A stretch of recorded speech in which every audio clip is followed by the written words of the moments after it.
Olá pessoal, tudo bem? Meu nome é Humberto. Nós vamos falar hoje sobre as cláusulas contratuais que estão embutidas em empréstimos. Muitos daqueles empréstimos que o consumidor superendividado ele assume para poder resolver as suas dívidas ou mesmo aqueles que fazem com que a dívida do consumidor cresça ainda mais. Então são cláusulas onde são cobrados os valores decorrentes dessas tarifas, destes serviços, né, destas cláusulas que oneram ainda mais a dívida do consumidor. O primeiro caso que a gente tem que falar aqui é que quando a gente fala aqui de contratos de empréstimos, ele se refere a todas aquelas modalidades de contratos, como por exemplo, empréstimo consignado junto ao INSS ou outra fonte pagadora, empréstimos feitos junto ao cartão de crédito, empréstimo feito que é o chamado CDC, né, que é o crédito direto ao consumidor, que você consegue fazer até mesmo nas próprias caixas eletrônicas dos bancos. Temos também os empréstimos relacionados a financiamentos de imóveis e também de veículos. A primeira tarifa abusiva, que é passível de revisão, se refere à chamada tarifa de cadastro. Observe, quando você vai fazer um empréstimo, é comum que o bancário ele faça uma consulta sobre a sua vida. Se você é casado, se você é solteiro, se você tem filhos, quanto é que você recebe, qual é a sua renda, da onde a sua renda provém, quais são os seus maiores custos, maiores gastos, se você tem débitos com outras empresas, se você está com seu nome no SPC ou no Serasa e por aí vai. Acontece que, embora essa pesquisa ela seja normal, até para o banco, a financeira de conhecer, a questão é que eles cobram por isso e embutem esse valor no contrato de empréstimo que você vai pagar no final. Então, muitas vezes você é cobrado por uma mera tarifa de cadastro, né, para poder fazer lá o seu cadastro, os seus dados, suas informações financeiras, suas informações pessoais, né, como o caso, qual é a sua fonte de renda, quanto você recebe, se você é casado, se você é solteiro, se você paga pensão alimentícia para filho ou não, que é o chamado tarifa de cadastro, eles cobram por isso. Né? Então, o serviço que ele é gratuito, que já está embutido no próprio serviço decorrente do fornecimento do empréstimo, eles cobram isso à parte, o que faz com que a sua dívida aumente ainda mais. Outra tarifa que também incide é o chamado custo efetivo total, a denominada SET, né? Custo efetivo total. Pela SET são colocadas uma série de tarifas e cobranças e encargos que aumentam ainda mais o valor que você vai pagar no final pelo contrato. Então aqui ele fala dos chamados juros compostos, fala aqui dos chamados juros de mora, fala da taxa de juro anual, né? E por aí vai. Temos também o chamado coeficiente. Pelo coeficiente, você consegue verificar qual é o percentual do seu financiamento.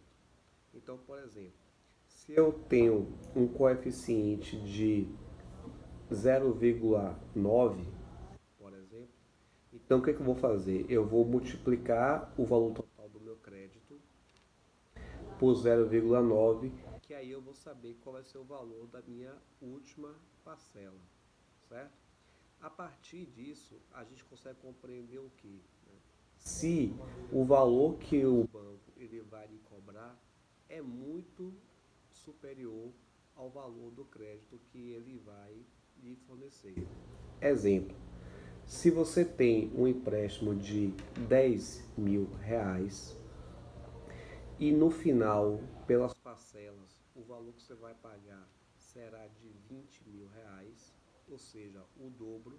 Isso quer dizer que você vai ter aí o coeficiente de 1, que equivale a 100%.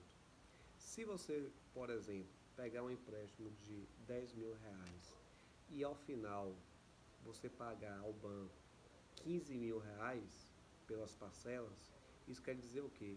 Que você vai ter aí um coeficiente de 0,5 relacionado a isso, tá?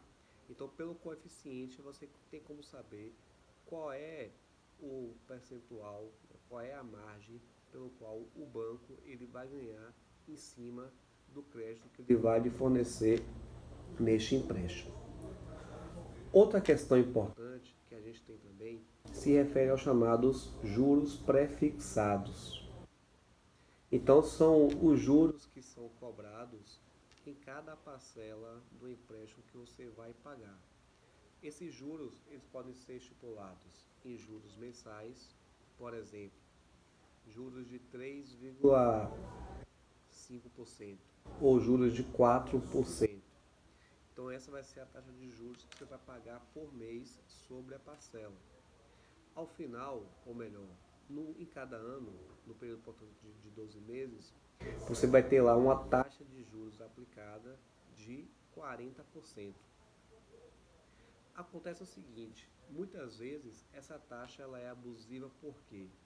Porque a taxa de juros mensal, ela geralmente ela precisa acompanhar determinados índices fiscais ou índices financeiros, como por exemplo a taxa Selic, que hoje está em 11% ao ano, ou até mesmo aquele limite da taxa que o INSS ele determina para o consignado, que hoje está em 9% ao ano.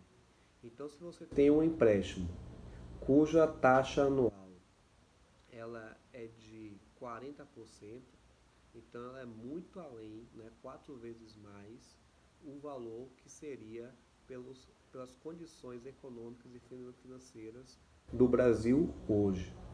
Então não deveria haver, nesse caso, por exemplo, essa taxa de juros de 3,6 ao mês, mais ou menos, que vai gerar esses 40% ao ano.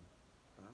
Então é possível você analisando a taxa Selic daquele período que você fez o contrato, entre outros índices econômicos e financeiros, como INPC, IPCA, a própria inflação, ou até mesmo dados oficiais como a margem de juros estabelecida pelo INSS.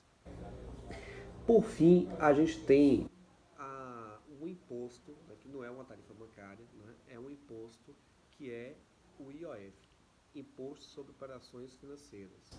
O IOF ele se aplica em qualquer tipo de operação financeira que você for fazer.